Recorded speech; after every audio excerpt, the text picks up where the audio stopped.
meeting. The board values and encourages public comment on education issues. Anyone having interest in the actions of the board may participate during the public comments portion of the meeting. Please identify yourself on the board sign-in sheet. A copy of the board meeting agenda is available to review on our school district's website. Please silence your cell phone during the meeting. Would you please join me in reciting the Pledge of Allegiance? I pledge allegiance to the flag of the United States of America and to the republic for which it stands, one nation, under God, indivisible, with liberty and justice for all. So may I have a motion to approve this evening's agenda? So moved. Ms. Schukert moves. Second. Mr. Suchaki seconds. Is there any discussion, changes, amendments? Okay, hearing none, vote please. Mrs. Schukert? Aye. Mr. Suchaki? Aye. Mrs. Zetter? Aye. Mr. Doppels? Aye, motion passes 4-0. We're moving to comments from the public. And I see we have one individual on the list, and I welcome Mr. Wallace. So I figured in my 16 years here, I've never given a public comment before. This will be my last meeting with you guys because I will be on vacation the next meeting. So I just want to say thank you for everything you guys do here. You guys are very supportive of the district. You trust us to do our jobs. We do our jobs and we make education great. So, from the bottom of my heart, thank you. Thank you, Mr. Thank you Wallace. for 16 years. Thank you for your Wonderful service. 16 years. We as a district wouldn't be where we're at without the work and efforts that you and your team and so many others have put forth. Collectively, we're better off than we were certainly 16 years ago, so thank you. And best wishes to you in your new endeavors. Thank you. Well said. If there's no other comments, may I move to treasurer's business? Item number 4, please.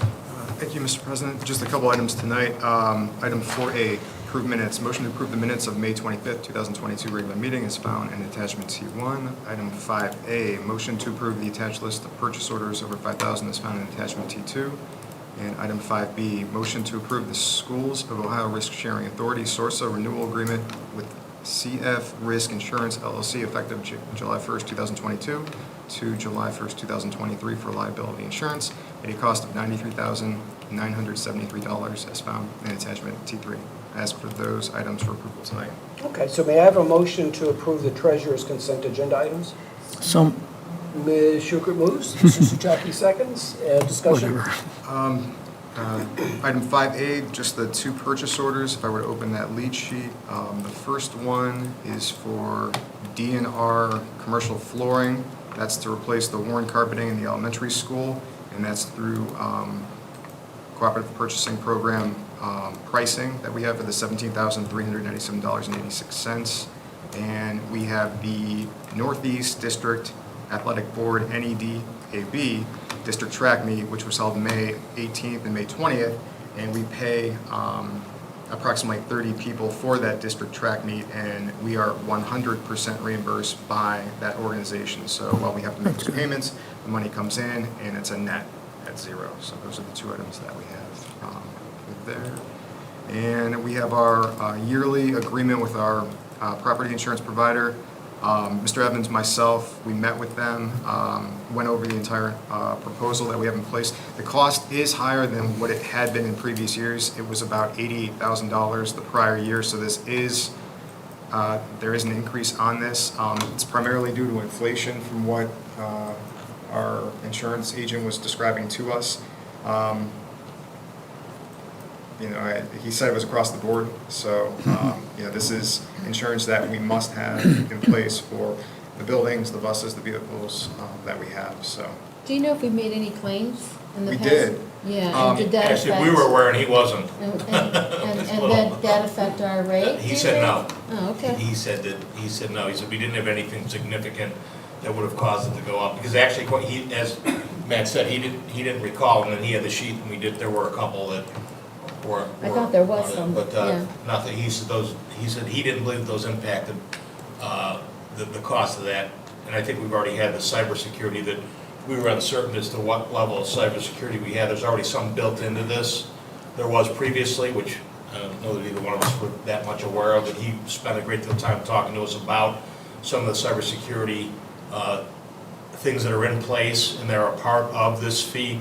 They also have some additional fees for some outside cybersecurity things, and I don't think that either one of us at this time felt that I think we're covered through Neonet on some of the things as far as backup are concerned, so we didn't feel the need to add on to any of those additional at this time, although I don't know that Mr. Muccio or Dave Wallace goes to a meeting, or I go to a meeting, that cybersecurity is not on the agenda for all of us in some way, shape, or form right now. Yeah.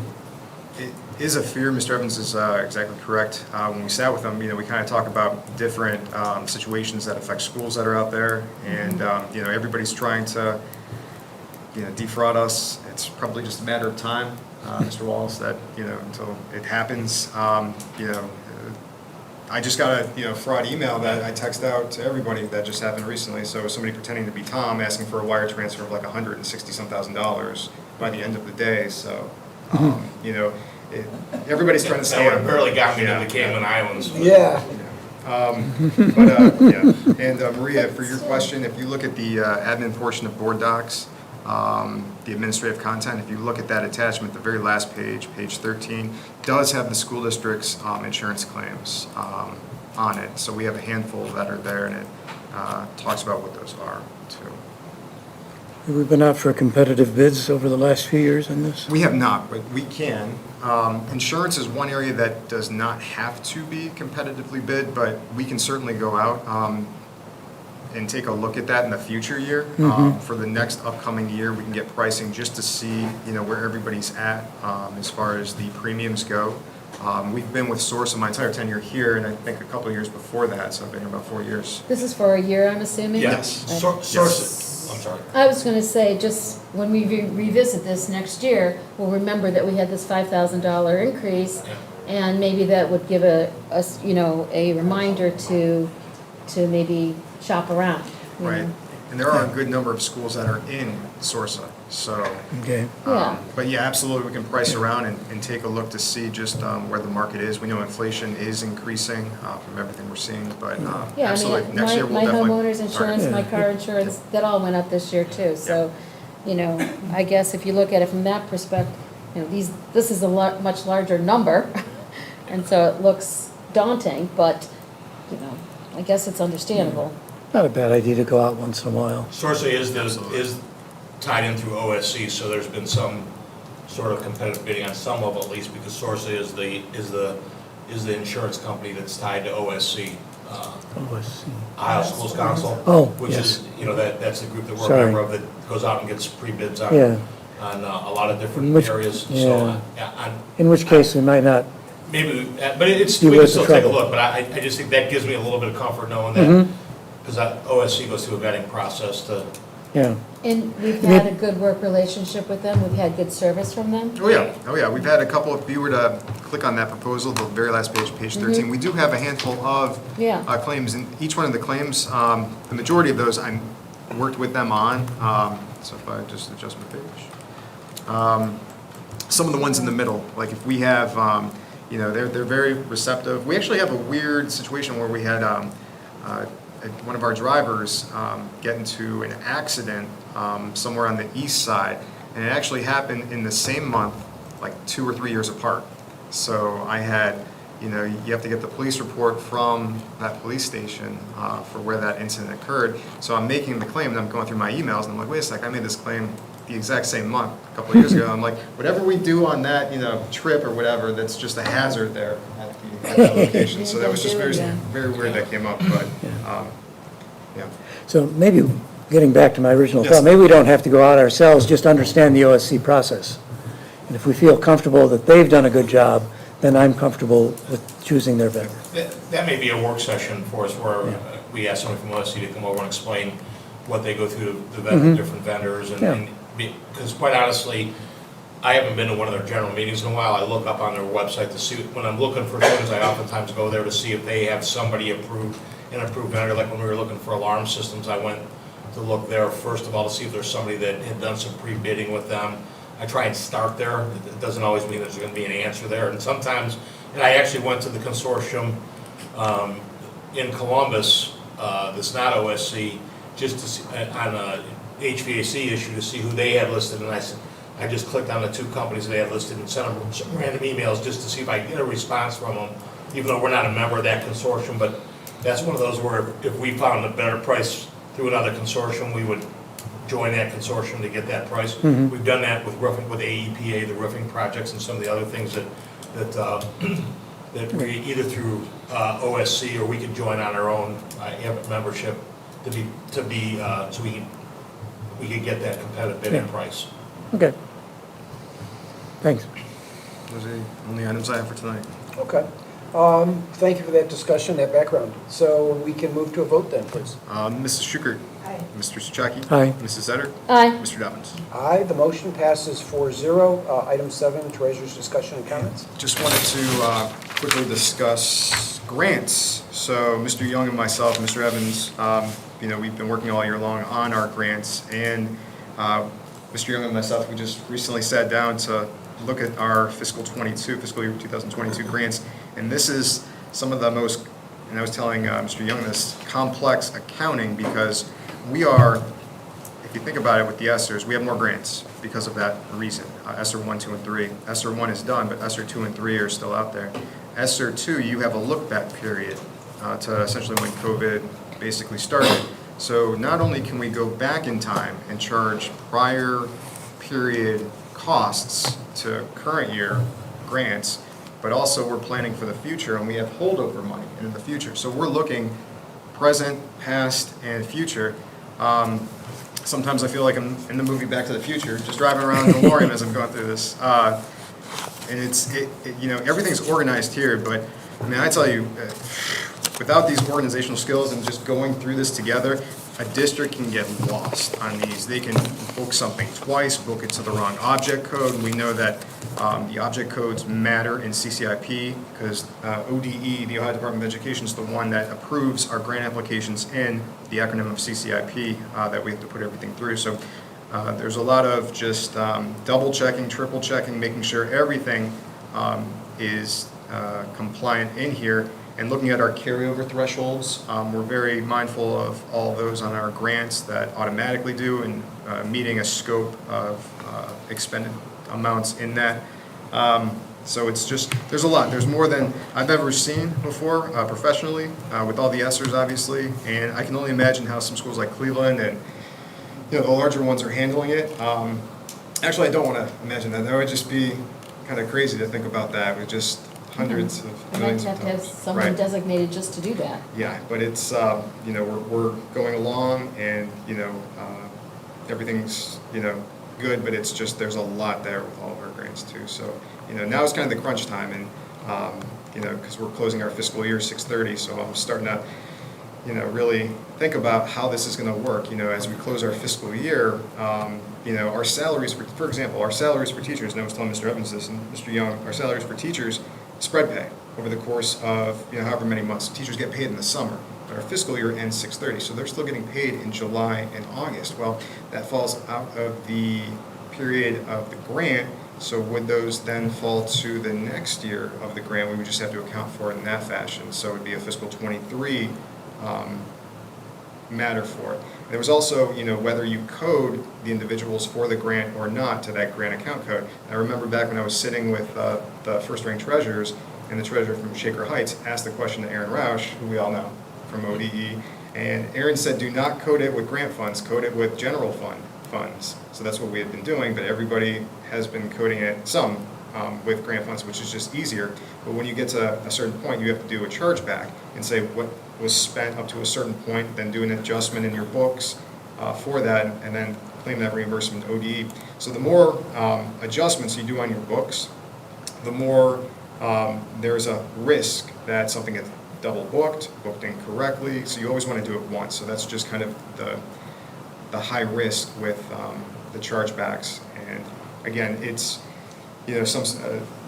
we had that meeting, and I just remember he said that, and it kind of dealt with supplement and supplant as we go through with the grants. But just a lot there, and it's we're working as a team, working our way through it, and I think we're in a great spot. Mr. Young, would you like to add anything to it?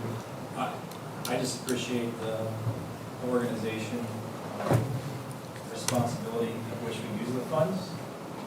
We try to take the simplest approach possible. So when we use these funds, we try not to complicate it. It's all very targeted, it's all very effective, and What's nice is, we're going to be able to carry over some grant funds in the categories which we can carry them over next year, which is going to help us with some of the things like the literacy implementation that the state of Ohio is requiring. All that is because of the communication we have with how we're using the money, so it's great teamwork, it really is. It's complex, but we love a good spreadsheet. With the reach, right?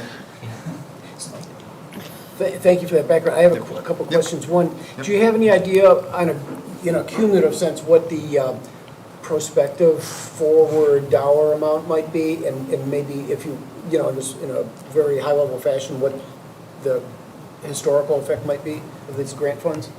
Absolutely. Talking about where we're at currently and potentially what we'd have in the next fiscal year. Yes. Yes, we think we're going to spend the bulk of our ESSER 2 in this fiscal year, but we'll have a small amount. When you say this fiscal, you mean ending June 30? Yeah, This 2022? Yeah, fiscal Okay. 22. So we feel we're going to spend the bulk of ESSER 2 in fiscal 22, and our amount was $291,000 for that grant. So we believe that we'll have modest amount carrying over from fiscal 22 into fiscal 23 that we can use, as Matt was talking about, for targeted purposes. For ESSER 3, that amount is about $650,000. We've earmarked about $287,000 for the HVAC project over at the elementary school. We've made one payment to date on that, about $30,000. So the majority of that, $620,000, is carrying over from fiscal 22 to fiscal 23, and we do have a plan outlined for those ESSER 3 funds. The other funds that we have in place, our Title I, our ARP IDEA, our expanding opportunities for each child, our Title IV, our ARP IDEA, early childhood special education, say that 5 times fast, and our Title IIA. We're all mindful about the carryover and what is 100% carryover and what isn't, and meeting that threshold to spend as much as we possibly can of the grant to maximize everything from where we're at. So we have nominal amounts for the other grants that would carry over 100%. Some don't, like the Title I, and we've been very conscious to get to the 85% threshold. We were 84.3. Yeah, we're right there, so it's rounded. We're in it. About $14,000 carryover for Title I next year, about $4,000 for Title II, and about $5,000 for Title IV, which is good. Very good. Good news. And no way are we not spending money, we're not losing out, we're not, The only thing that, as Matt was saying, so Title I, if you don't, you can only carry over 15%. So we're at 84.31, so there's a chance, there's a good chance we're not going to hit that. So we have to decide if we want to burn our waiver, because you're allowed a waiver every so many years to, if we were at 50%, we would apply the waiver. Yeah. This is going to amount to something like $800. Do we burn a waiver for $800, or do we wait and see if we have something more substantial Yeah. down the line? So we've talked about, you know what, it's maybe best to just let the $800 ride for now, because if we get something where we have 20% or 30% carryover, that's much more significant. We would want to use the waiver for that. So Gotcha. we're just trying to be strategic, but we work very closely together on Title I to get to that 85 really close, and we're within $600 to $800 of it. So With the ESSER money, it was important to keep some balance to it because a percentage of it had to be spent on learning loss for students. So you had to be careful that you couldn't dump it all into facilities and HVAC because you wouldn't have met that mark. The other error on the other side is that if you dump it all into personnel, that when the ESSER money runs out, you now have a glut of staff members that you don't have federal funding for anymore, that you either lay them off or pass a levy to pay them. So there's cautionary tales on both extremes of that. sure. And these are our 500 level funds. We have our other grants and other funds. We have our 400 level fund grants, would be our school buses, which we got 4, and the Ohio Attorney General grant that we're looking at too. And with the buses, speaking with our maintenance, our bus mechanic, excuse me, Mr. Blados, we really got in at the opportune time because the prices of the buses have been climbing tremendously 20, 30%. About 20, 30%. So had we not done it at that point in time, the cost of the buses would have increased about 20 or 30% that we would have been paying on it. And we knew that, and that's why we rushed through and got all our ducks in a line. Thank you for Mr. Wallace working on the Ohio Attorney General grant. And then we have some other grants as well. We have Limited English Proficiency, LEP, which actually, we were just on the phone with the ESC of Northeast Ohio. They had a difficult time kind of We blocking. don't receive a lot of money compared to some school districts, and a lot of times the grant money we do get is just the cost to join the consortium. So it typically gets absorbed, and if we don't use it, it doesn't carry over. This year, they are going to carry over the $600. We do have 3 students who are English learners, so we may look to use that $600 in some capacity, train staff on how to help close the gaps, or maybe on some other educational resources for those kids. So that typically doesn't happen, which allows us to do that. That carryover usually gets absorbed. We have the CVCC reimbursable grant, the 019 fund for the greenhouse. That was the largest item. We sent over the reimbursement to the CVCC, and I believe we already received the check for that. And we have a homeless grant that we received under $2,000 for, which we had to join a consortium for that homeless grant, which was the ESC of Northeast Ohio, and we had billed back for those services too that we were able to take advantage of in that consortium. So quite a bit of grants. If I had longer hair, I'd look like the professor from Back to the Future, just running around. So quite So a to say with that homeless grant, okay. we had a 5th-year senior who became homeless and was living in, I think it was Elyria. And he had the will and the goal to graduate high school, and we were able to transport him every day from Elyria to here, and then we went to the Career Center, got his academics, got all caught up on his credits, and we dropped him off at Mark's every evening so he could go to work. So just a little grant like that, allowed us to have a 100% graduation rate this year, and that kid's, without things like that, that kid would have maybe chosen a different path instead. It was Sent us a one of beautiful way. the That's most an heartfelt amazing things. Great story. story. Sent an email, a heartfelt email that if you knew the situation, you'd cry reading the email from the young man, how thankful he was to be able to finish up here at Niagara Heights. It's a beautiful story. It is. And just little things like that go, man, it's the rest of that kid's future now, And we would have done it anyways, but just to say, hey, there's just a little bit to, offset that, we'll take it. Well, thank goodness to all of you who are working to use that money correctly and That's in Dr. its Freed and a best lot of way. people, a lot of boots on the ground to really that make that done. happen. And again, without the cooperation of and the desire from the young man, it never happens. But that's a story you really want to wrap a ribbon around. Pretty good. Yeah. Well, thank you very much for your teamwork, your camaraderie, and focusing on the mission, which is educating all of our kids to the best extent possible. Thank you. If there's nothing else, Mr. Mucci, I'll move on to agenda item number 8, superintendent's business. 8A, motion to adopt a memorandum of understanding between the Board of Education and the Cuyahoga Heights Association of Teachers regarding directly employing the intervention specialist currently employed through the Educational Service Center. B, motion to approve the updated administrative, supervisory, and exempt classified employee schedule of benefits as recommended, effective for the 21-22 school year. Should that be 22-23? I think so. No, 21. No, 21, because there's a, Effective this year. that's why I'm asking that, because there is a situation in there that It just we further- needed it addressed tonight, so that's why I was turning to Matt to ask. It better clarifies the language in there. Okay, and I'll talk about that when we come back through. Motion to approve the attached credit account reactivation agreement with Follett for 2022-23 school year for college credit plus students to purchase books at Cleveland State University. Motion to approve agreement with Connect for IPDP services at a cost of $1,000 per the attached agreement effective July 1, 2022, June 30th, 2023. C, motion to approve an agreement with the Ohio Department of Education Office of Child Nutrition for participation in Ohio USDA Child Nutrition Programs for 2022-23 school year at no cost to the board. D, motion to approve renewal of Cuyahoga Heights Schools annual membership with the Cuyahoga Heights Chamber of, should be Cuyahoga Valley Valley. Chamber of Commerce.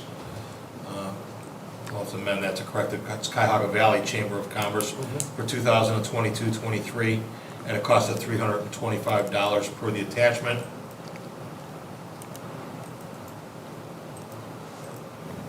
Motion to approve the annual license agreement per the attachment with Neola Incorporated regarding policy development, update services for 2022-23 not to exceed $5,000 in total for the year. F, motion to approve agreement with the Cleveland Clinic Learner School for Autism for providing educational services for students who reside in the Cuyahoga Heights School District effective August 15, 2022 through July 28, 2023 at a cost of $83,765. G, motion to approve funding to satisfy an agreement with Monarch School for Autism for extended school year services for one student and $7,028 for the summer of 2022. Contract with Monarch approved 8/25/21 board meeting. H, motion to approve ESY interdistrict service agreement contract for 21-22 school year with the Educational Service Center of Northeast Ohio for the summer of 22. I, motion to approve an agreement with Rip Show Studio Incorporated for a 2-year period effective 2022-23, 2023-24 school years for photography services as specified in the attached agreement. J, motion to approve agreement with Cleveland Metro Park Zoo to reserve still water at the zoo for prom, May 12, 2023 venue for a deposit of $4,000 per the attached agreement due no later than June 18, 2022. K, motion to approve agreement with Naviance for 2022-23 to provide a web-based program used for career and college services at a cost of $2,892. 10A, motion to approve the employment of Ashley Bonina as an elementary school teacher per the adopted salary schedule BA 18 Step 2 on a 1-year limited contract for the 2022-23 school year, contingent upon satisfactory completion of BCI FBI background and record checks. B, motion to approve employment of Brian Voigt as an elementary school teacher per the adopted salary schedule BA 18 Step 4 on a 1-year limited contract for 2022-23 school year, contingent upon BCI FBI background checks. C, motion to approve employment of Melissa Nemeth as a cafeteria worker effective 2022-23 school year up to 4 hours per day unless additional hours are approved by a supervisor for the adopted salary schedule. Step 1, contingent upon successful completion, BCI FBI record checks and proper certification. And motion to modify the contract of Bev Trechiak as a cafeteria worker for 22-23 school year up to 4 hours per day unless additional hours are approved by a supervisor per the adopted salary schedule.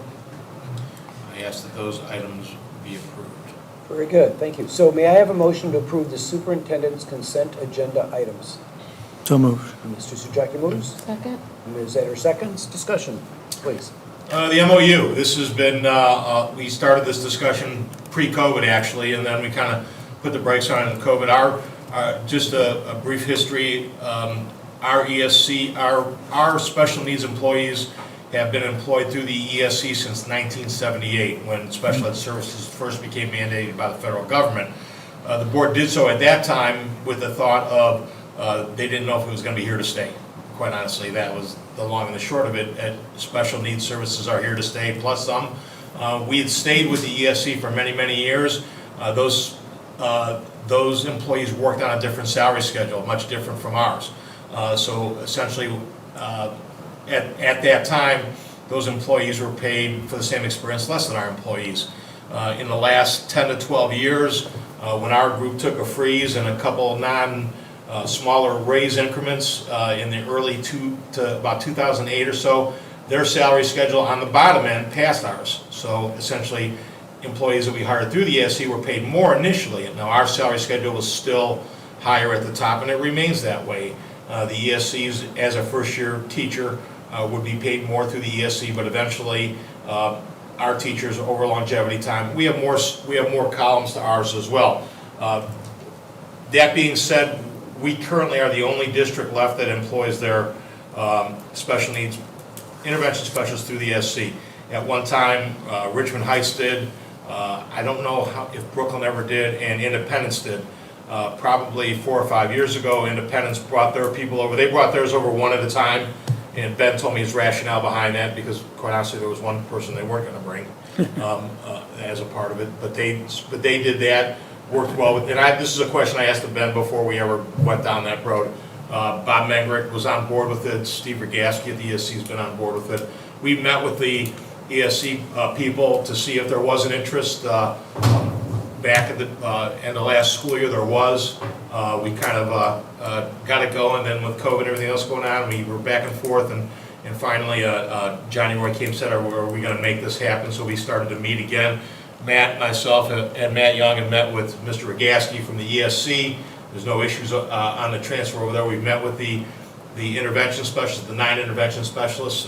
They're excited, they're on board, they look to be part of the staff moving forward. And so I bring John has reviewed the MOU, taken a look at it, he said it looks good to him. We realized that it actually ended up being far simpler than we thought. We thought there'd be a lot of exceptions because we use those people in different fashions, but every way we use them fits into our current contract. You'll also see a caveat in there that if there are some things that come up, that we're going to agree to sit down and have a discussion, as opposed to immediately start filing grievances over maybe not meeting the work standards that are outlined in the chat agreement. We looked at other contracts. George has some experience in other districts. He felt confident that all of our situations would be covered in the way that we use them. It now gives us a little bit of flexibility because we can use those people in some supervisory positions as well. So some additional staff on that end of it. So that's kind of the long and the short of that. Probably more long than short. But if you've got any questions? I have just one comment. You and I had a conversation yesterday. I just want to clarify that my understanding is that as you just said, that all the other districts that have used ESC resources have transferred them onto their payrolls, basically, and that we propose to do so now. But my also understanding is that we don't anticipate that we would, as a district, need to revisit this action in the near term or in the future. We expect this to be as my understanding is, a permanent inbound addition to our staff. Yeah, the special needs services are never going to become less. Okay. And if you've heard some of the recent updates, they become more by the minute with pending dyslexia and some other things that are going on. And Lindy's the guidance counselor, she can speak to that fact because I'm sure that she might have 1 or 2 additional gray hairs over some of the additional requirements. And a lot of that is directed towards special needs students and services that need to be met in dealing with those kids. And that those are written in IEPs, and the intervention specialist manages those. We'll still keep a number of aides through the ESC and some other support staff. So this was bringing those 9 intervention specialists, and quite honestly, there was one more to be hired that we'll talk about at the next board meeting, because we had a vacancy the entire year in the elementary building that we never did fill. When we got to this point with it, we weren't going to hire them through the ESC and then transfer them over here. So we've kind of met them, we've talked to them, we let them know if and when this happens, we will then bring them on at the next board meeting.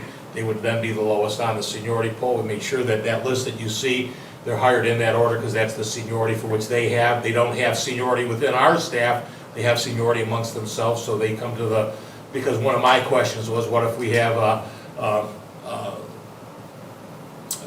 reduction in force and somebody's cross-certified, let's say we reduce an English teacher and they're certified as an intervention specialist, can they bump one of those people? And I've been informed that we only have one such situation where people are cross-certified, and that's Brian Freed. And when we brought Brian on last year, Brian has some, and so that was, he already has some seniority on staff. He's been on our staff for over a year now, so that we're kind of free of that at this point. So do we have any, I shouldn't say do we have, how many employees do we have left then that are through the ESC? Roughly? I don't, roughly. Around 12 to 15. I was going to say about a dozen or so. Okay. School psychologists go through there, your speech language pathologists, you've got educational aides, some student attendants. So it's probably about 15 total. Was the nurse? Still makes sense to No, leave the them. nurses through PSI, so the nurses, and just some distinction, because sometimes there's confusion on the aides. Educational aides through the ESC are special needs aides that are specific for students because they have aid support written in their IEPs. We hire educational aides here as a district that are general educational aides that are working with teachers in different departments that aren't necessarily assigned to a student. So there's a distinction between those two, and I think sometimes people ask, why is this there and why is that there? Because in certain, when an IEP is written, it might be a certain student that might need some individual support from an aide for something specific. A lot of those are usually fall in maybe the social end of some things or some supervision ends of things. So that's where those people are hired through the ESC.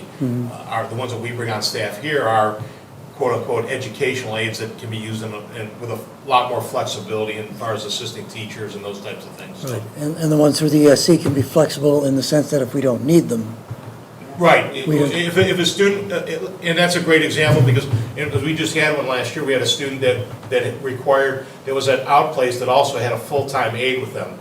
When that student graduated, we didn't need that aide anymore, so we let that aide know ahead of time. Now, if there had been a place, we'd have brought that aide over here, but we just didn't have a call, because that aide was full-time with that student for probably the last 6 or 7 years. So we didn't have a need for that aide over here, so we dropped that position from our ESC agreement. right, because I always understood the flexibility was part of the reason we Right. used the ESC. Right. And it's still there, but it doesn't Especially on affect these special 9 ed, people. because aides will, Yeah. it's not a good term, but aides will kind of come and go as far as student needs are concerned. Right, yeah. Sometimes very heavy student, we've seen this a lot, students that have a very high need in the elementary have a little bit less of a need as they mature in the middle school, and then like the high school, we kind of wean them off and give them a little bit more freedom, so the Right. times vary, and we can move those in and out. And all those specifics are written into the IEPs as well, because that IEP is the law, that's the document for us that we need to adhere to as far as, instruction and support for our students Okay. on an IEP. Yeah, thank you. The supervisor exempt schedule of benefits, this has a change in the language for vacations. It just clarifies when vacations are assigned. Ulixa needed that. There was some confusion over that. We had a couple other things that I pulled out because that we'll talk about later. I haven't been able to talk to the board. I do at some point. Matt and I want to talk about some sort of incentive program for those employees that is not related to clock hours. Also had the Juneteenth day as a holiday as a topic to discuss. And what's the third one? I'm forgetting, Matt. Professional dues. That we want to encourage those exempt employees to join professional organizations related to their areas of field. And some of those organizations are getting pricey, so I will propose up to a $200 reimbursement for employees that want to join a professional organization related to their field. So, but you'll see that later. Matt and I need to sit down and work out the particulars of that. Follow this for college books for our College Credit Plus students. Connect, that sheet is confusing because you're going to see 40 different things listed on the sheet. We use one part of that, that's the IPDP for our teachers' licensure. Connect offers a whole lot more, and I'm sure they'd like us to purchase a lot more from them, but we quite honestly get a lot of our services through NeoNet right now, and we don't see any need to split them up. Child nutrition program, that's just an agreement saying we're going to follow their guidelines. That also gives us access to food banks and that type of thing should become necessary. So that's a no cost to us, but that gives us greater access to commodities by being a member of that. Chamber of Commerce has been a benefit to us outside of my poor showing in the State of the Schools address.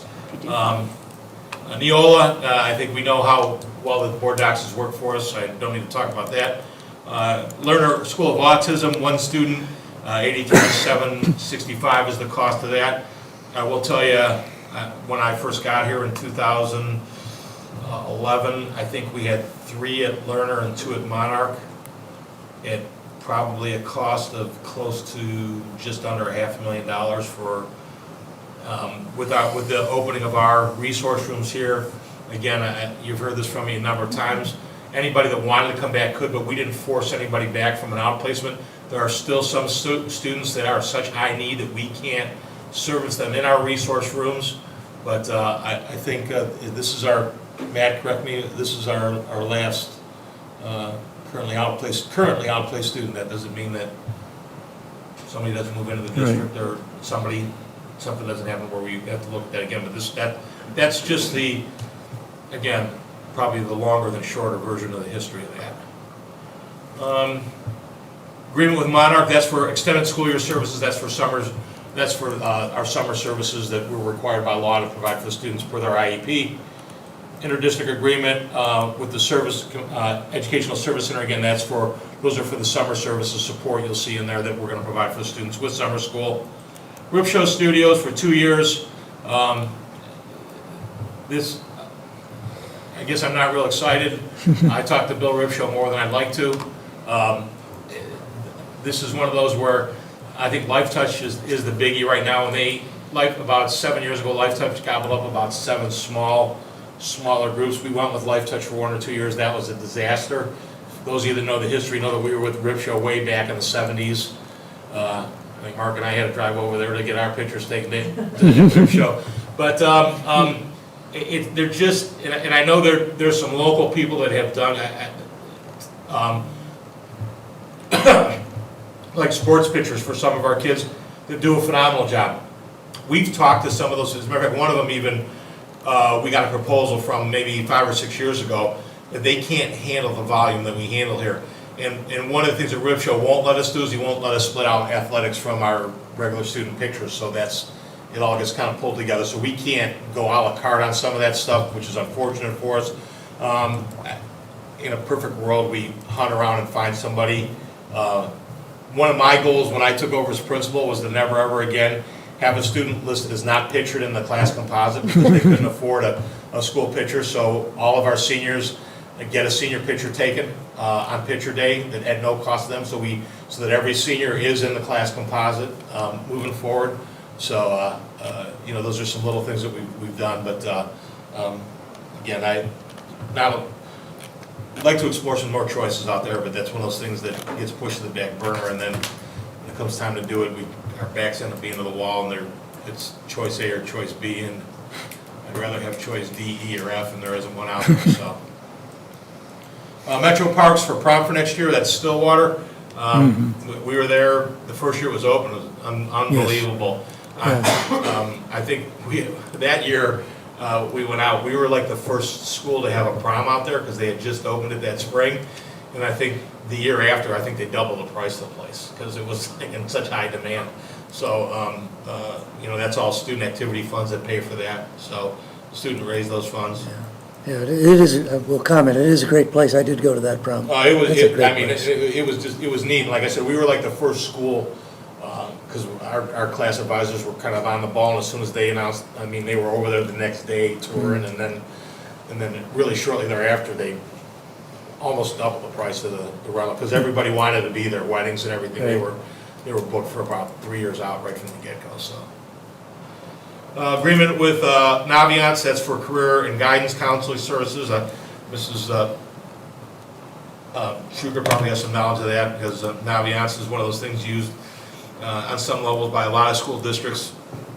Just talked with Mrs. Thrasher about this, and one of my goals when we hired her was that she had an extensive background with Naviance.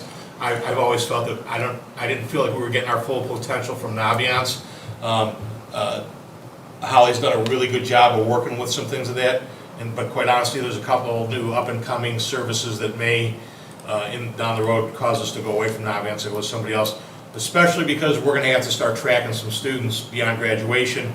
We're going to need some data for that. We're waiting to see how Naviance is going to help us with that, because that's going to be a real important reporting component for us, is tracking kids 4 and 5 years out of school to see where they're at right now. That's another one of those lovely mandates that's working its way through Columbus right now that we'll have to do, that they're not going to give us any additional money to do. So The National Student Clearinghouse that we purchased last year will tell us who went to college and who graduated, but it doesn't tell us what happened to the kids who didn't. So that's what may fill in that gap.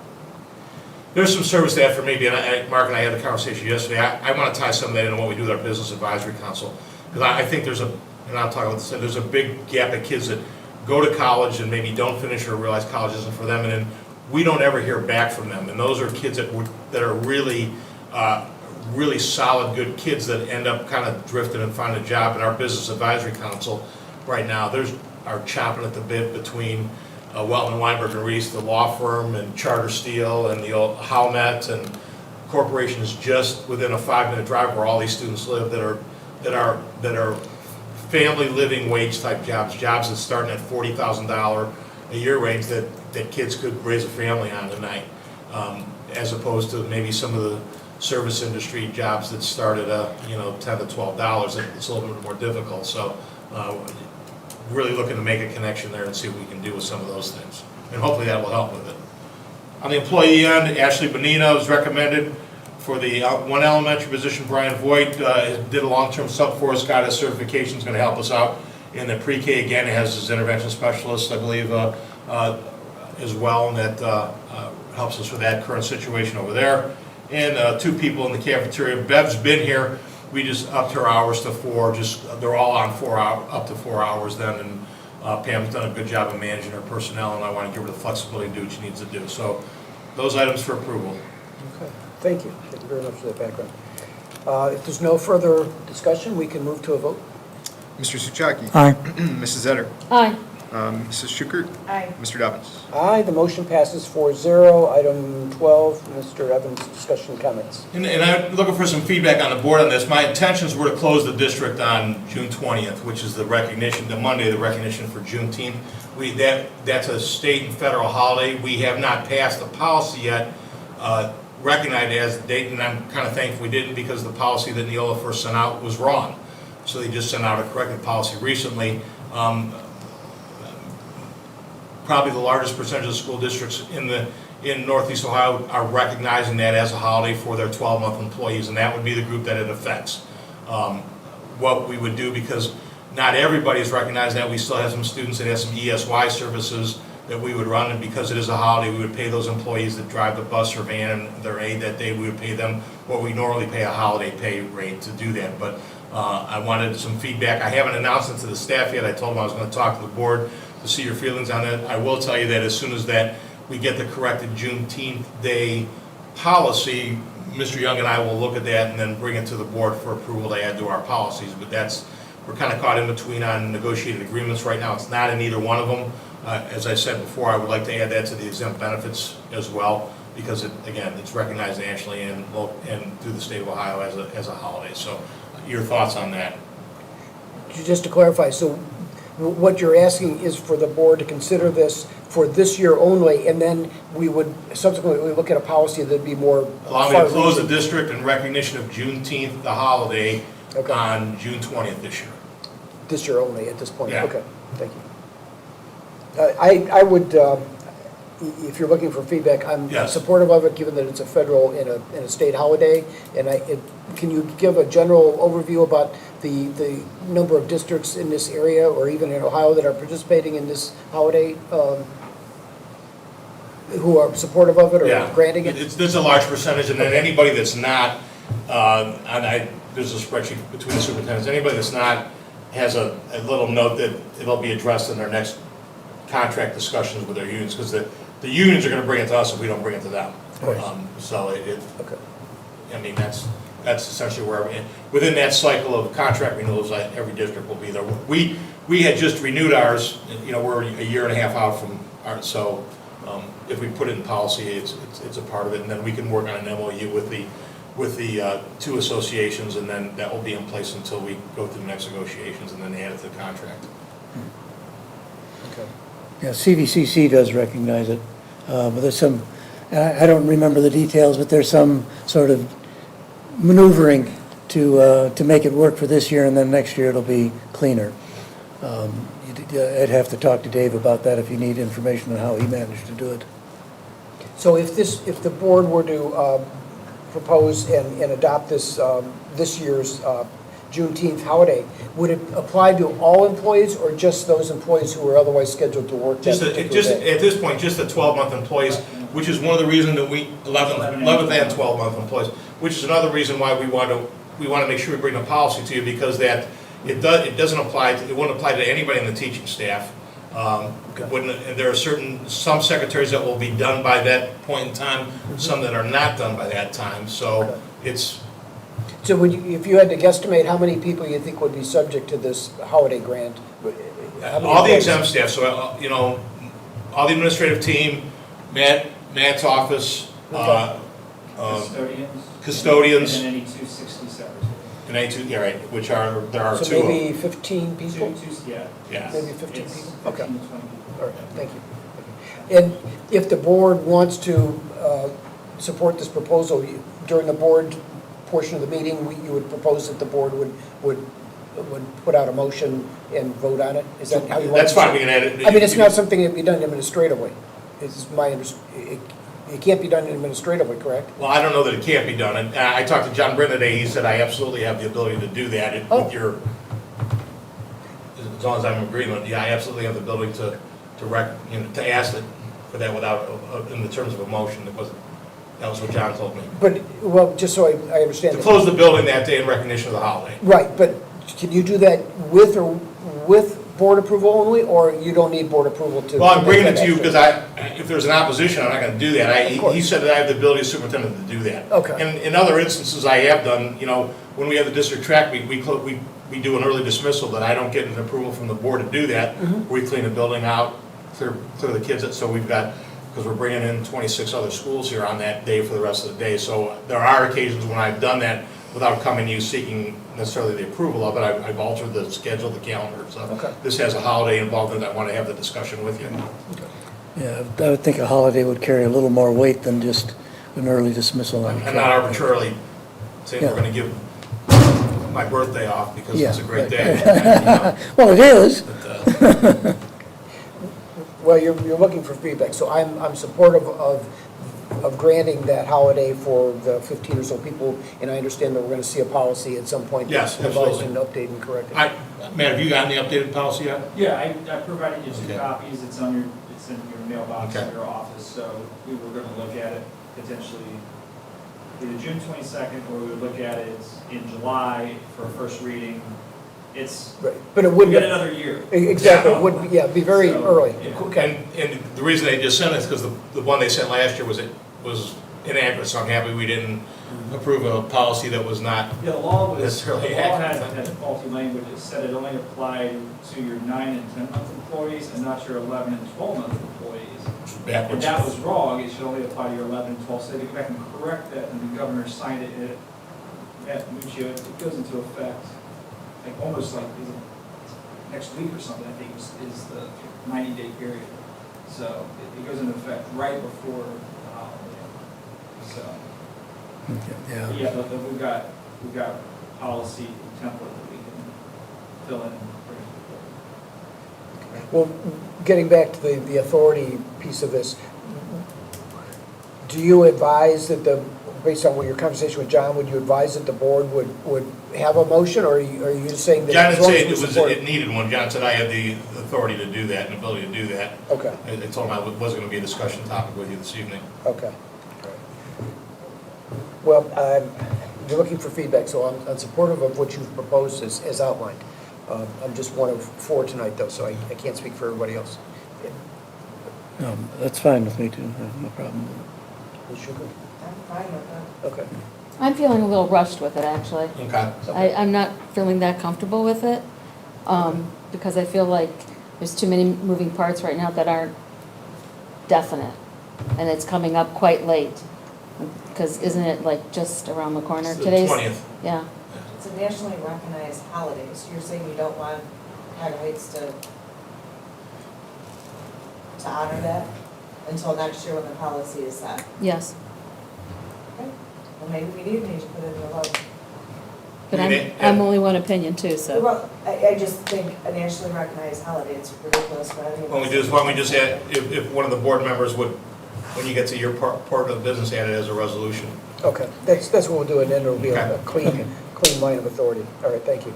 Did you have other comments? A couple other things, obviously, the news of Mr. Janitowicz's recognition, we can talk some in the executive session, because I think some of it falls into that, just about how we move forward. I'd like to make the recommendation for us to discuss that. I think this might, I've talked about administrative team realignment for you, and this might be the time to split apart the middle school and high school principals' roles. I think that I can go into a lengthy, and I will absolutely gladly do that, but I think that it served a purpose for us for a long time, but I think there are two separate, distinct sets of needs between those two groups of kids. And I think kind of the middle school kids, because high school is the battleship that drives the fleet, and sometimes things don't get addressed in the middle school because high school is driving the ship at this point, for lack of a better term. And I know that's 3 grade levels, so that might involve some different structuring with a contract and probably some additional duties on that, but I don't want to, I purposely did not post the position anticipated opening today because I want to have that discussion with the board to get any thoughts from you about how you felt about proceeding with that. I was also, it's late in the game at June 8th as far as the hiring process is concerned, and I'm kind of worried about the whole domino effect hitting us, and now it has. I'll revisit 3 years ago when we hired Mr. Coleman, what I talked to the board about, that because that was late as well, but that if we don't find a candidate that is knocking our socks off to maybe bring an interim person in for a year and start the search in February and do it the right way. I will tell you, Finding Leaders has approached me and offered to do the front end of the search, screening candidates. That's Finding Leaders is through the ESC, and that would specifically be Laura Garrett and Ed Vitardi, who have both already reached out to me.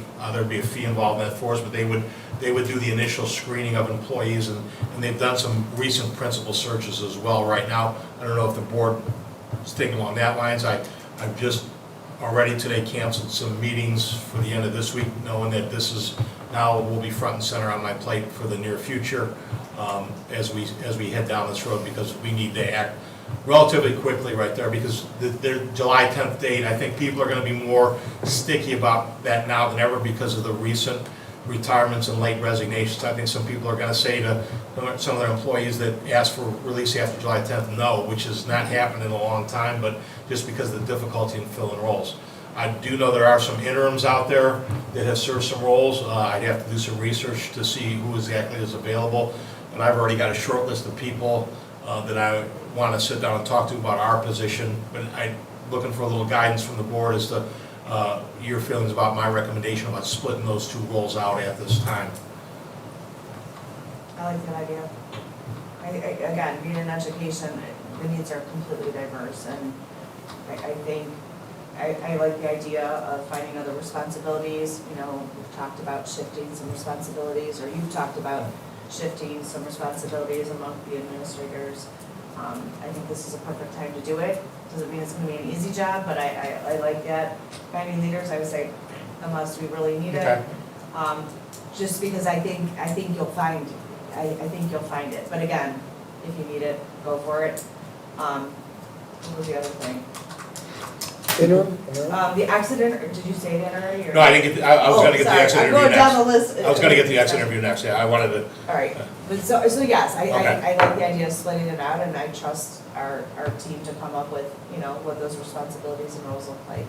Yeah, I mean, conceptually, I like that idea as well. However, we put them together for a reason, and that's because we were very top-heavy on the administrative side.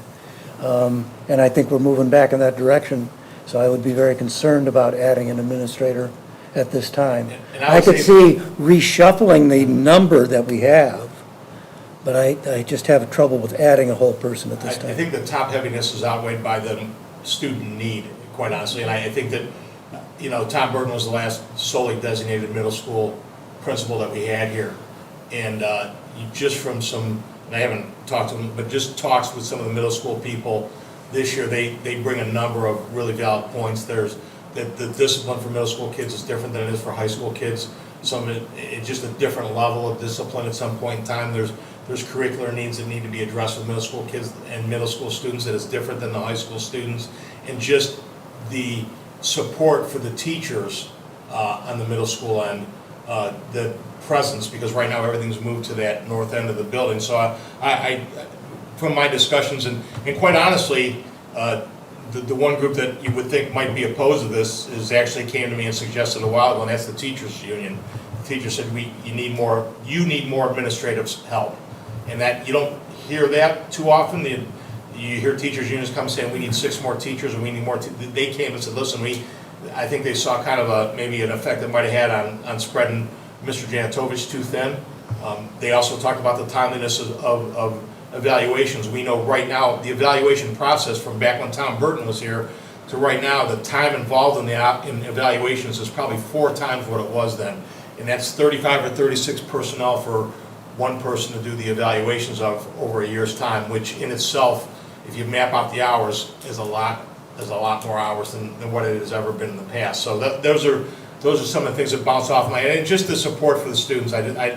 This, as I mentioned earlier with the special needs, right now we're in a situation where we're never gonna need less support for our students, we're gonna need more support for our students. They're bringing a lot of different bags to school, and for principals to know them on a first name basis and be able to have the conversation, to be in the hallway with them is a huge advantage for us. So I think that, I'm gonna talk to you moving forward about some ways where the cost of things kind of level themselves out, because we're not gonna fill one or two other exempt positions that I want to translate that into maybe some administrative help. So Yeah, I was just gonna ask there you might about- there might be some mid-level exempt positions that, as people retire, go away and get absorbed into administrative duties.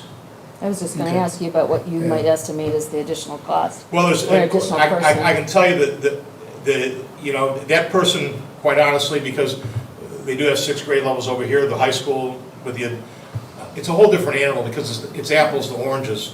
There's a ton of evening supervision between middle school and high school, just music, athletic events. Over here, it certainly would not be on par with the high school principal. That will always be the one that kind of leads the boat. But quite honestly, I don't know that it would be on par with our elementary principal right now, because it is less students, it's less grades, but the responsibilities are different. So I'd probably, quite honestly, in my perfect world, look to bring somebody in as a new administrator in that position that I wasn't gonna bring in at a higher rate, whereas high school, we might be looking for somebody with a little bit more experience. Right. Because that's what we need to do in the high school, quite honestly. And what about Mr. Birch's situation? Does that? Mr. Beard, George? Yeah. Actually, in the big picture, and we've talked about this, George, with the special needs end of it, I can see George shifting to pupil personnel, because each principal will handle their own discipline then. So the middle school principal will handle middle school discipline, high school principal will handle the high school discipline. Mr. Beard will move almost exclusively to pupil personnel and other things that are associated with that, PBIS, gifted students, SEL, what am I forgetting, Matt? We went through a whole list of stuff today. I mean, even as far, let's say, possibly even transportation, because you transport special needs students all over. And we've also, just, I hate to talk about it from a personnel standpoint, we brought George up. Ryan Kelber has his administrative licensure. He's talked about an expanded money. And I said more money, more problems, remember, but that would mean your role's going to expand. So that would mean additional duties for him as an athletic director, maybe, and that might look like as support to both principals on a discipline end. That might be him doing some intermediate disciplinary functions there to take a little bit of that load off in both ends of that. So I think we've got some wiggle room there. I think what it would really needs is for a team to sit down in the room and start talking about where does it fit and where does it go from there. I want to go back, so I like this idea, I think we need to be financially savvy about it, but I think that there's that potential to do that. Yeah. But I don't think, adding like a $85,000 to $90,000 job on top of it is a good idea, but if we're able to maneuver and take what we have and use their strengths, then I think there's ways to do it. And I'll use that amount of money, now understand, that amount that Mrs. Sugar just mentioned, that'd be the same as bringing in a veteran teacher that has a master's plus 18 in a specific subject area. So if you were looking at what that equates to where else in our salary schedule, that's a maybe, Matt, correct me if I'm wrong on this, that's probably about a 12 or 14-year veteran teacher that is master's plus 18, that pay range. So how, if you were to realign these duties, how, without going into too much detail, how would this interact or affect the MTSS position that we approved last year? Brian's still middle high school on MTSS, there's no reason to split that out, because he starts tracking in the 6th grade, and the key to that success is all that carries through the 9th grade. That's not getting handed off, which is my hesitation with bringing on an MTSS in the elementary, because that at some point that gets handed off over to here. And until we know what this looks like on the middle school, high school end, then we'll know how the elementary has to fit with that. Because they can't be two separate entities. It's gotta be one program, pre-K through 12, that is collecting the data, is tracking the kids in a similar fashion, that we're looking at the same objectives with the students. It just has to be, you can't have you defeat the purpose of doing it if you have two separate entities or approaches to it. I'm definitely interested in hearing more how you guys could get creative, you know? And there's gonna be obviously lots of discussions and lots Yeah. of like number crunching and duty shifting and all that good stuff. I think there's a lot of good ideas, this is my 2 cents. I think there's a lot of good ideas. I don't like to rush anything. Yeah. That's the only thing, and that's why I talked to Mr. Evans about yesterday. If there was a worst case scenario, you bring in an interim, and anything that would need to be picked up, you do have 2 former 6 through 12 principals here at the school, and the 2 of us. We could support and facilitate some of those exterior things for the interim, and then we can make the right decisions. You know, with more planning, that we can just to take that. Could we also hire an interim from outside? Like, you guys to me are already super busy and to add more to your plates, like I feel like you might pop. Like, I mean, But you're right though, it's about people, and I just need to resolve myself the fact that if we don't have somebody that lighting all the bells and whistles, then the choice is, we're just gonna find an interim to get us through to January, February, open that job up, and we'll take some bruises. Know that Matt and I have both done that job, and we'll be here to help an interim, because an interim, quite honestly, if I brought an interim on, I would maybe bring an interim on for 100 days, I wouldn't look at a full contract for an interim. Could you do like I'm just throwing the name out, Laura Garrett, like someone who's done it to come in, like almost. That's one of the names that, and she knows that I talked to her about that previously, about doing it, and there's some people out there, I've got a list of about 4 or 5, a short list of people that I know are doing interims right now, that are good people, that are maybe a year or 2 out of an administrative role, that would certainly maybe jump on board and help us out. And I think enjoy the fact that it was not 5 days a week, it was not 186-day contracts, because they retired for a reason. That gives them some flexibility then for their own schedules. It still gets done what we need to get done on our end of it. Yeah, I Well, like I that like, too. I like the thoughts about taking our time and being very deliberative in what's very clearly a strategic approach to perhaps realigning responsibilities. So if that means that your team wants to move toward an interim, I'm fine with that. I defer to your judgment, your expertise in this matter. So I'm fine with that approach if that's the way you want to go. But if you can find the right candidate and it fits with your other irons in the fire, great. But it seems like that's a tall task. So you may see tomorrow both a middle school and a high school posted, and as we start to sift through those, get a better idea of what's out there potentially, and this is an ongoing conversation for us, so. This is a crazy thought, but what about if Mr. Janitovich sees that posting as 2 separate things? Would he have a different opinion about leaving? He's being approved right now at the board, so that's a I little. mean, I'm just, But I mean, I will it's a tell you this, valid thought. Mrs. Enright, that's a great question. I will tell you that this topic just didn't come up. I've been in discussions with Mr. Janitovich but it has come up more quickly because he's resigned. My thought, I really wouldn't have envisioned myself sitting down here next spring and having this very conversation with you about splitting the 2 out. Matt knows that's been on the horizon, that we've been having some backroom discussions about. I think there's a lot of rationale.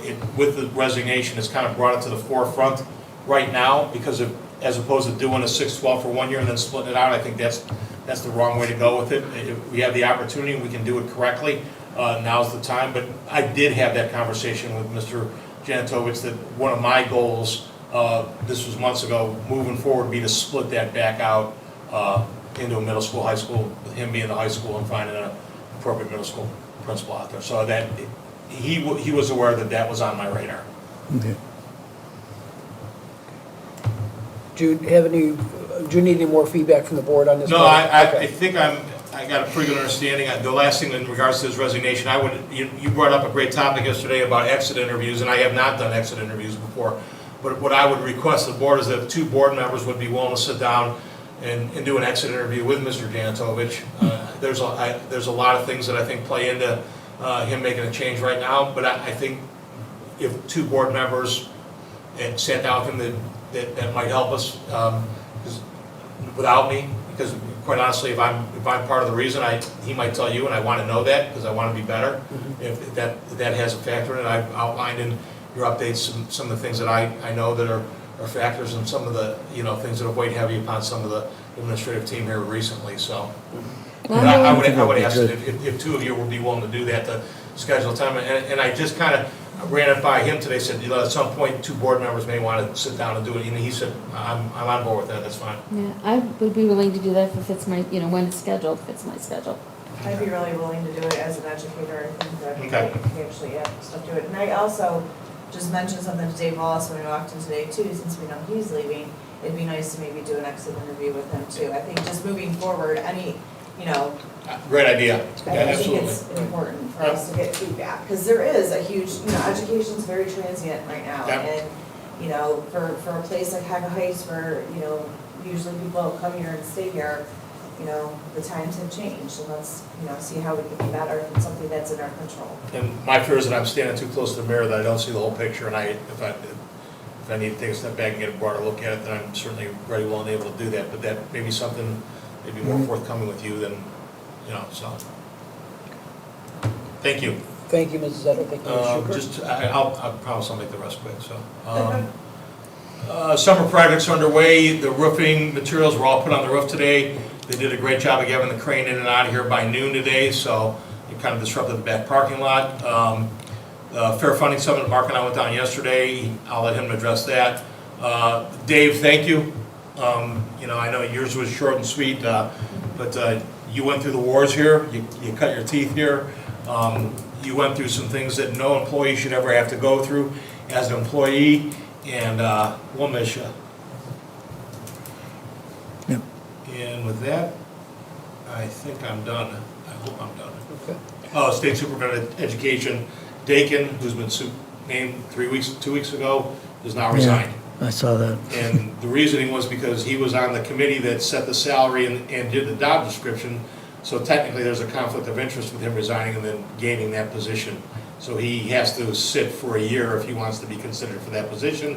We don't know what the state board's gonna do, if they're gonna reopen it or if they're just gonna stall for a year and use an interim and then reappoint him a year later. But they already had 24 lawsuits filed against the State Board of Education in naming him, because he had been a member of the committee that set the pay and the job description for the job before he resigned from the board, so. That's interesting. I wondered why he decided to do that. So that's, That explains it. Information. yeah. Thank you, Mr. Evans. Agenda item 13, board business resolutions. We have one, and I'm going to add another one based on another conversation. So first one is motion to approve the superintendent's request for membership to the Greater Cleveland School Superintendents Association for 22-23 school year at a cost of $125. I'd also like to make a motion for the district to approve or ratify the superintendent's decision to grant the Juneteenth holiday for 2022 as we've discussed. Is that enough specificity? Okay, so I put those two motions out there, and I would ask that we consider those in a consent agenda fashion. So can I have a motion to approve the consent agenda? I'll make a motion to approve the consent agenda. Yeah, I'm wondering if we need to break them apart, that's all. Okay, well, we can. I don't know. Based on the conversation, I think we should break them apart. Okay, let's break them apart. So let's consider the first one first, which was item 13, item 13A, approval of the GCSSA for $125. Could I have a motion to approve that? So moved. Ms. Schuker moves. Second, Ms. Sujaki seconds. Any discussion? None? Let's move to a vote. Mrs. Schuker. Aye. Mr. Souchaki. Aye. Mrs. Etter. Aye. Mr. Gavins. Aye, motion passes 4-0. Next item would be a motion that we just discussed to approve or ratify, whatever we want to phrase it, the superintendent's decision to grant the Juneteenth holiday for 2022, and this would be for this year alone, pending receipt of a updated final memo from, not memo, but a policy from Neola. right. May I have a second? So, you moved second. Ms. Schuker seconds. Discussion? The only thing I would, now I have to stop and think about, for 10 and 11 month only. 10 and 11 month, For 10 and 11 months. Only those 11 and employees that it would 12. apply to. 11 and 12, 11 and 12. So Sorry. as we discussed, so yeah. All those 11, those 12 apply month to, yeah, employees. however you want to word it. Yeah. Okay. Is there any other discussion? Okay. Well, then let's move to a vote then, please. Mr. Dobbins, Aye. Mrs. Schukert, Aye. Mr. Souchaki, Aye. Mrs. Etter, Abstain. Okay, we have 3 yays, 1 no nays, and 1 abstain. The motion passes. We are going to go to item 15, board committee comments. Any comments this evening? Mr. Souchaki? Nothing. Ms. Etter? No, I just hope everyone has a good summer. Thank you. I only have one item, and I will just mention that Mr. Evans and I traveled to the Ohio Fair Funding Summit yesterday, Fair Schools Funding Summit yesterday. And the message to anyone who's listening to this meeting is that everyone involved is urged to contact their respective legislators and urge the legislators to, in future bienniums, to adopt that portion, the unfunded portion of the Cupp-Patterson bill that was adopted in the last biennium. That's all I have.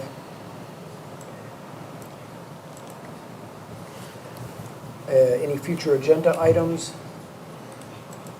No. Upcoming regular meetings, June 22nd, 2022 at 7 PM. We had talked about moving that up to a 6 PM start. July 20th, regular meeting at 7 PM. Again, we could consider that a 6 PM start, in August 10th work session. So we're moving all summer ones up? Well, that's a proposal. Those are there. Those are what we as a board adopted back in January. Right. We as a board can change that, but we would need to, I presume, pass a motion to do that. I So don't I- think there's a motion you need to, you just need to identify the meeting 48 hours or whatever don't know. beforehand. And then change, Yeah. is that when you do that, and then republish it? Okay, so let's put that out there for discussion. Does anyone want to accelerate those, move those start times from 7 to 6 PM for the June 22nd and the July 20 meeting? Does anyone want to do that? Is opposed to it? Want to start at 7? I don't care. I prefer a 6 PM start personally, but I'm willing to But do it. just the rest. during the summer, I mean, Just for the because I think the summer. rationale when you move forward to the school year is that kids have stuff going on, and when we're recognizing like the students and stuff like that, parents are working, I think parents are still working in the summer, but, you know, Yeah. so I think that was the idea of having the regular meetings at 7, because it allowed those working families to maybe feed their kids prior to the board meeting, and That's why we had the 2 different times. The work session was not as much parental involvement. We kept the regular meeting at 7 because of the student recognition piece, to allow people to have dinner and get here for the meeting. So, Yeah. yeah, I think Mark's just talking about something. Just to clarify, I'm only proposing that we would move up the June 22nd and the July 20th, 2022 regular meetings start times from 7 to 6. And we don't have to do it. They're ready at 7, we don't have to do anything. But I just wanted to put it out there in the event that 6 PM I'm starts. fine with that, but are we recognizing students at the next June meeting? No, We're not, no. We're done with students of the month for the, So- I'm fine with so 6. something else comes up. Is It's that okay, it doesn't Want matter to do to me. 6 or you want to stay at 7? You know, my life is a up and down balance all the time, so you just tell me when I'm supposed to be here and I'll be here. If you want to do 6 PM, that's fine. Okay, Mr. Souchaki. That's okay. All right, why don't we move them to 6? And just as a note, you know, we said the July meeting was in kind of an, we put it on there if we need it. We'll know closer to that time if we in fact need it That's for true. approvals. Quite honestly, if it's about hiring a personnel before the July 10th deadline, I could very easily see us asking for a special meeting prior to that, so the people, whoever it was, could have proper notice. I know we've got a couple more elementary people to hire that I've got in the system that I need to meet with. It'll be on the 22nd meeting, but I you know, with this, that quote-unquote domino effect that's caused, I don't rule a special meeting out of the question to, maybe for a hire, or a couple hires, quite We honestly. talked to about evaluations and how that would need a Right. special meeting, so maybe these two things. There we go, would that'd come be together. wonderful Voila. marriage. Yeah, Or maybe that turns into the July meeting. yeah. Okay. Well, thank you for all that. So, no, that's. Really, thank you. Not meant to be sarcastic, sincerely, I do appreciate the input. So, item 18, I hereby move that the board adjourn to executive session pursuant to ORC Section 121.22G1 for the purpose of considering employment and compensation of personnel of the school board, and ORC Section 121.22G5 for the purpose of matters required to be kept confidential by federal law or regulation or state statutes. I'll second it. Mr. Souchaki seconds. Move to a vote, please. Mr. Dobbins. Aye. Mr. Souchaki. Aye. Mrs. Schukert. Aye. Mrs. Zetter. Aye. The motion passes 4-0 at 7:21. We are now in executive session.